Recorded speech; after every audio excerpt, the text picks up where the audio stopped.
My parents gave my brother $12,000 for his fancy villa down payment, and laughed when I said I couldn't afford new tires. But they had no idea I was sitting on something much bigger than that. Stick with me while I share my story, and if it touches you, don't forget to support our channel by hitting that subscribe button, dropping a like, and sharing it with the people you care about. My name is Alyssa Grant. I'm 29 and work as a paralegal in a small law firm. I live a simple life, nothing fancy, just steady. My parents, Janet and Richard, have always made it clear that my younger brother, Evan, is their favorite. He's 27, full of charm and confidence, the kind of guy who can talk anyone into anything. They call him the successful one. I'm just the practical one. Last week, we had a family dinner at my parents' house. I showed up after work, tired but happy to see them. The moment I walked in, my mom was glowing with excitement. She announced that they had just given Evan $12,000 to help with the down payment for his new villa. Everyone clapped, except me. I sat there trying to smile while my dad said, "It's just a little push to help him start his life." I wanted to ask if they remembered how they turned me down when I begged for $500 to fix my car years ago. Instead, I stayed quiet. My mother looked at me and said with a smirk, "Maybe one day you'll figure things out, Alyssa. You can't even handle a goldfish, let alone a mortgage." Everyone laughed. I forced a smile, but inside I was shaking. That was the moment something changed in me. I had spent years pretending it didn't bother me when they favored Evan, but hearing them mock me like that broke something I didn't know could still break. I looked at my brother, grinning with pride, and then at my parents, so proud of him. They had no idea.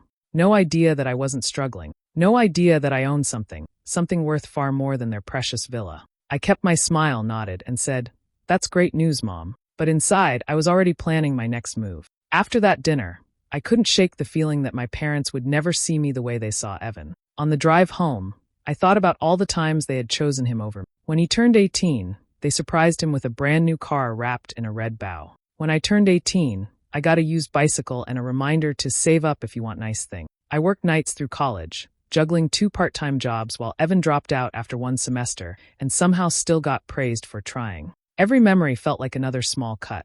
Whenever I achieved something, it was brushed aside. When I landed my first real job, my mom said, "Well, you've always been dependable, Alyssa." Dependable, that was the word they used instead of proud. It meant they didn't have to worry about me, so they didn't have to care as much. One evening, after another awkward dinner where Evan bragged about his upcoming villa, I finally tried to talk to my dad about it. I told him I felt like things weren't fair, that I just wanted to be treated equally. He didn't even look up from his newspaper. He said, "Life's not about keeping score, Alyssa. You've always been fine. Your brother needs more help." His words hit harder than he realized. I nodded and went quiet. After that, I stopped expecting fairness. At work, I buried myself in case files, keeping my mind busy. My boss, Mr. Cooper, called me into his office one morning about a legal notice that had arrived. "Looks like you inherited a piece of property from your aunt years ago," he said, flipping through some papers. I blinked in surprise. My Aunt Marlene had passed away when I was in college. I remembered her fondly. She was the only relative who ever believed in me, but I thought she'd left me some old land no one cared about. That afternoon, curiosity got the best of me. I looked up the address, expecting to see an empty lot or a rundown shack. Instead, my heart skipped. The property sat right in downtown Austin, prime location. Recent listings nearby were worth hundreds of thousands. I sat there staring at the screen, my coffee turning cold. My parents thought I had nothing, but I suddenly realized I had something real, something that was mine alone. The next Saturday, Alyssa drove out to see the property for the first time. The GPS led her down a quiet street lined with oak trees and brick walkway, the kind of neighborhood where every porch had a story. When she stopped in front of the duplex, her breath caught. It wasn't some forgotten shack like she'd imagined. The building was old but graceful, painted in soft cream with green shutters and a wide porch that looked like it had seen decades of laughter and rain. She knocked on the first door, nervous. A woman in her 50s, warm-eyed and smiling, opened it. "You must be Miss Grant," she said. "We've been sending the rent to the old address for months, but it's been steady." Inside, the place smelled like coffee and lemon cleaner. The walls were neat but worn, the floor creaking in a comforting way. The second tenant, a quiet young teacher, waved from the upstairs balcony. Both spoke about how much they loved the place and how they'd gladly help with any small repairs if needed. Alyssa stood there listening, realizing she'd been collecting rent all along without even knowing it. Mr. Cooper had mentioned a management company, but now she wanted to take over herself. It felt right to be hands-on. For the first time in her life, she felt something solid beneath her feet, a piece of the world that belonged to her. Over the next few weeks, she learned everything she could about property upkeep. On weekends, she painted the porch railings, fixed the mailbox, and hired a local plumber to handle the leaky kitchen sink. The tenants were kind, bringing her lemonade and thanking her for caring. Each improvement made the place feel alive again. She didn't tell anyone, not even her closest friends. This was her secret world, free from comparisons and judgment. Meanwhile, family gatherings continued the same way. Evan couldn't stop talking about his villa plans, showing pictures of glossy floors and marble counters. Her parents listened with admiration shining in their eyes. "We're so proud of you, honey," her mother said. Alyssa smiled politely, pretending to be impressed. She didn't mention the duplex, the rent checks, or the repairs. She didn't need their approval anymore. Every nail she hammered into that old house was proof that she was building something stronger than their opinions, her independence. Sunday came with the same routine, dinner at her parents' house.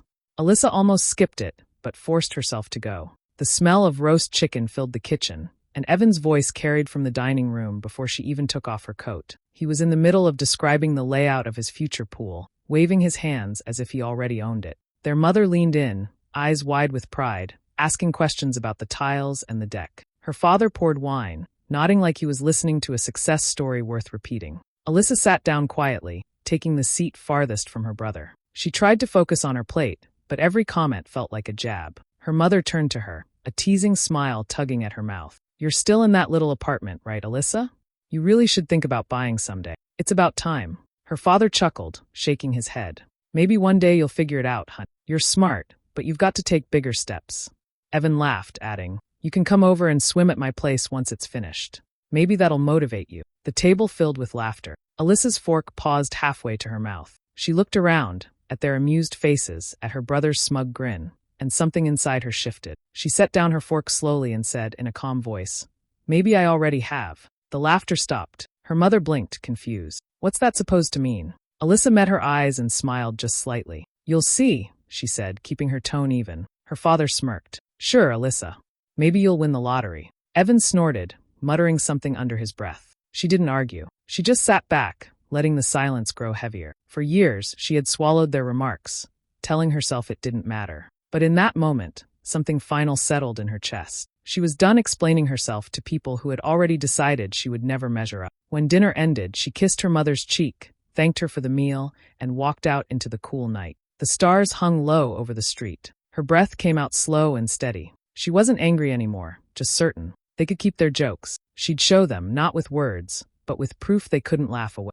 The months rolled by quietly, and Alyssa's life began to shift in ways she never expected. Every weekend she spent at the duplex brought new progress. The paint freshened, the garden trimmed, the old porch replaced with sturdy new board. When the renovations were finally done, she scheduled an appraisal. She stood beside the agent, hands clasped, pretending to be calm while he took notes and photos. When the report arrived, her heart nearly stopped. The number was just under $900,000. She read it 3 times, barely believing it. The same building she had once thought was a burden had turned into something extraordinary. Her tenants renewed their leases without hesitation, even agreeing to a small rent increase. They told her the upgrades made the place feel new again. Each month, the income came in smoothly, steady as clockwork. For the first time, she didn't feel like she was just surviving, she was in control. Her days at the office felt lighter. She caught herself smiling during her commute, humming along to the radio. There was a strength in her she hadn't known before, a quiet satisfaction that didn't need to be shown or explained. She didn't tell anyone what she'd accomplished. It felt good keeping it to herself. Meanwhile, Evan's villa project began to crumble. The construction updates he once bragged about turned into excuses. First, a supplier issue, then a delay with permits, then cost overrun. Their parents worried but kept bailing him out. Certain things would smooth over soon. Alyssa stayed silent, offering no opinion. One Thursday evening, her phone rang. Evan's name lit up the screen. She hesitated before answering. His tone was light, too cheerful to be real. "Hey sis. Long time, huh? Just checking in." She listened quietly, knowing this wasn't just a friendly call. After a few minutes of small talk, he sighed dramatically. "Things are a bit tight right now with the villa stuff. You wouldn't happen to have any extra saved up, would you? Just for a short loan." Alyssa leaned back, her voice calm. "I'm managing some property stuff right now," she said. "You'll figure yours out." There was a short laugh on the other end. "Property stuff? Right, sure." He chuckled, thinking she was teasing. She smiled faintly, letting him believe it. When the call ended, she felt lighter than she had in years. Weeks passed, and the cracks in Evan's perfect image began to show. The villa that once filled every family conversation with excitement turned into a source of stress and silence. First came the construction delays, then the invoices. Evan tried to play it cool, brushing off questions with a quick grin and a joke, but Alyssa could see the worry hiding behind his eyes. Each time she visited her parents, there were new signs, calls from contractors, stacks of bills left on the counter, hushed arguments drifting from the kitchen. One evening, she arrived unannounced and found her mother sitting at the table, eyes red. The phone was pressed to her ear, her voice trembling. "We'll help you, sweetheart. Don't worry, we'll figure it out," she said softly before hanging up. Alyssa stepped closer. "What's going on?" she asked. Her mother sighed, avoiding her eyes. "Your brother's been struggling with the payments. We're giving him a little help." Alyssa's chest tightened. "Mom, you've already done so much. You can't keep rescuing him." Her mother shook her head stubbornly. "He just needs time. You know how hard he works." Before Alyssa could respond, her father came in carrying a folder of financial papers. He looked irritated, as if her presence was an interruption. "We're selling some of the retirement shares," he said flatly. "It'll cover his debt for now." The words hit like a slap. "You're selling your retirement? That's insane," she said, her voice rising. Her father's expression hardened. "Watch your tone, Alyssa. You've always had everything handled. You wouldn't understand what it's like to see your own son drowning. Jealousy doesn't suit you," her mother added quietly, and that single line cut deeper than anything else. Alyssa froze, stunned by how easily they turned her concern into an accusation. She took a slow breath, forcing herself to steady her voice. "I'm not jealous," she said softly. "I just don't want you to lose everything trying to save him." Her father waved her off, dismissing her like a child. The conversation was over. That night, she drove home in silence. The city lights blurred past the windshield, but she barely saw them. Something in her finally settled into stillness. They would never see her clearly. She was done trying to protect people who never protected her. Spring settled in, and the air felt lighter. Alyssa had finished every repair the duplex needed, and the place looked beautiful. Warm lights, polished floors, and a garden full of fresh blooms. It no longer felt like just a building. It felt alive, a reflection of the woman she had become. One afternoon, she decided it was time. She sent a simple message to her parents and brother. "Dinner at my place this Friday. I've been meaning to show you something." Her mother replied with a cheerful, "We'll be there." Evan added a thumbs-up emoji, assuming it would be another quiet evening in her tiny apartment. They had no idea. When Friday came, Alyssa prepared everything herself. She set the table with clean white dishes, fresh flowers, and a bottle of wine she'd been saving. The front door opened right as the candles were lit. Her mother stepped in first, glancing around, eyes wide. "Oh my, whose house is this?" she asked, taking in the high ceilings and gleaming woodwork. Her father paused behind her, frowning in confusion. Evan whistled, running a hand over the banister. "Wow, sis. Did you win the lottery or something?" Alyssa smiled calmly and gestured toward the dining table. "No lottery, just a lot of work." She poured the wine, steady and unhurried. Her parents exchanged looks, clearly unsure what to think. Her father finally asked, "So you're renting this place?" She set down the bottle, reached into a drawer, and pulled out a folder. "Actually," she said, handing it to him, "I own it." Her father opened the folder, his eyes scanning the document. His hand stopped on her name printed clearly at the top of the deed. "You own this?" he murmured. Evan laughed awkwardly, still thinking it was a joke. "You're kidding, right?" Alyssa shook her head, her voice even. "No, this is mine." Her mother stared, color draining from her face. "You owned property this whole time?" Alyssa met her gaze and smiled faintly. "Yeah, while you were laughing about my tires." The room fell silent. No one moved. The only sound was the quiet ticking of the wall clock. Alyssa lifted her glass, took a slow sip, and said, "Dinner's ready." The air around the table felt heavy after Alyssa's quiet revelation. No one reached for the food right away. The roasted chicken sat untouched, steam fading into silence. Her father cleared his throat, trying to sound casual. "Well, good for you, honey," he said, forcing a smile that didn't reach his eyes. "That's impressive." His tone was clipped, as if he were congratulating a stranger instead of his daughter. Her mother still hadn't spoken. She stared at the glass of wine in her hand, eyes glossy. Alyssa could almost see the thoughts spinning behind them. Every dismissive word, every moment of pride spent on Evan while she was left in the background. Janet's fingers tightened around the stem of her glass. "You should have told us," she finally murmured. Her voice shook. "We could have helped."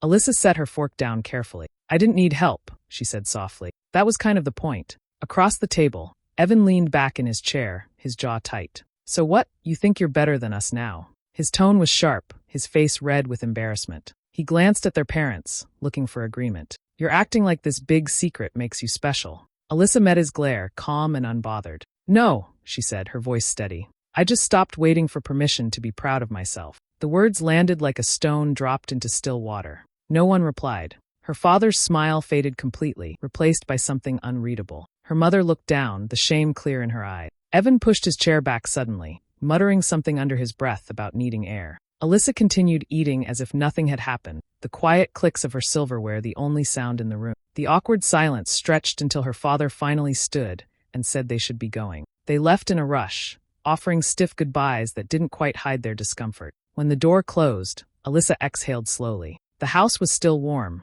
filled with candlelight and the faint scent of rosemary. For the first time, she didn't feel invisible. She didn't need their approval, their praise, or their excuses. She stacked the plates calmly, feeling something new settle in her chest, peace that no one could take from her.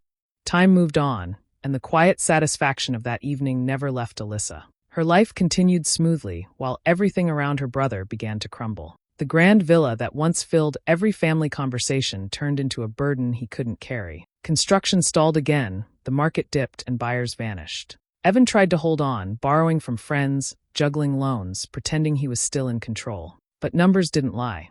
The day came when he had to let it go, sold for far less than he had poured into it. Alyssa heard the news from her mother over coffee one morning. Janet's voice trembled between worry and disbelief. "Your brother's been through a lot," she said softly. "He lost almost everything on that house." Alyssa listened, offering a gentle nod but no advice. She wasn't happy about his downfall, just quietly aware of how life had balanced itself. Meanwhile, her own plans kept unfolding. The duplex thrived, the rent arriving right on time each month. When her agent called with an opportunity to buy another small property on the edge of town, she didn't hesitate. Signing that new deed felt different this time. Steady, confident, like she was finally building a future that was hers alone. As word of her growing success spread through the family, the tone of her parents' calls began to change. They became sweeter, more attentive. Her father started asking how the property business was going, his voice casual but curious. Her mother sent long messages about family dinners, insisting they missed seeing her. Alyssa could hear the unspoken shift behind every word. Suddenly, she wasn't the forgotten daughter anymore. She accepted an invitation to visit one Sunday. Over lunch, her father leaned forward, his tone careful. "You know, honey, we've been thinking. Maybe we could all go in together on something, a family investment." He smiled, the same way he used to when trying to make a sale. Alyssa set her cup down slowly, meeting his gaze. "That's kind of you to offer," she said calmly. "But I prefer to keep business separate from family." The sentence was light, polite, but final. Her father's smile faded a little. Her mother looked away. No one spoke for a while after that. When Alyssa left, she didn't feel triumphant or angry, just free. The balance had finally shifted, and she didn't need to prove anything to anyone anymore. The evening sun dipped low over the city, painting the buildings in gold and rose. Alyssa walked slowly down the stone path leading to her duplex, the place that had once been a secret and was now her sanctuary. The windows she had polished herself gleamed in the fading light, each reflection a quiet reminder of how far she'd come. The air smelled faintly of cut grass and fresh paint from the small shed she'd finished last week. Every board, every nail, every small detail carried her touch. She paused at the gate, listening to the hum of the street beyond. There was no noise of competition here, no echoes of the harsh words she'd once swallowed at her parents' table. Just calm. She wasn't driven by anger anymore. That feeling had burned out, leaving something steadier behind. What filled her now was peace, the kind that didn't need to be announced or defended. Inside, the house was quiet except for the faint ticking of a wall clock. On the counter sat a small envelope with this month's rent checks neatly stacked, her tenant's thank you notes tucked underneath. She smiled, remembering the first day she'd stepped onto this porch, unsure and nervous, and how the world had changed since then. Her phone buzzed on the counter. It was her mother again, another short message, asking how she was doing, saying they should get together soon. Alyssa read it, smiled softly, and typed a kind reply before setting the phone aside. The old ache that used to follow those conversations was gone. She didn't crave their praise anymore. She had learned how to stand on her own without waiting for permission. Outside, the light dimmed to a gentle orange. Alyssa walked to the front door, taking one last look around the space she had built from the ground up. The shadows stretched across the floor, long and quiet. She rested her hand on the doorframe, feeling the smooth wood beneath her palm, and let out a slow breath. With a faint smile, she whispered to herself, "They mocked me for not owning a home. Now, I own my life." She turned the key, locking the door behind her as the final rays of sunlight slipped away, leaving her surrounded not by loneliness, but by calm certainty. Hey besties. Thanks for watching till the end. Can you imagine your parents giving your brother 12 grand for his dream villa while mocking you for struggling, only to find out you secretly own property worth nearly $1 million? Sometimes silence is the best revenge. If you enjoyed this story, don't forget to like, share, drop a comment, and subscribe for more real-life twists. See you in the next one. Bye!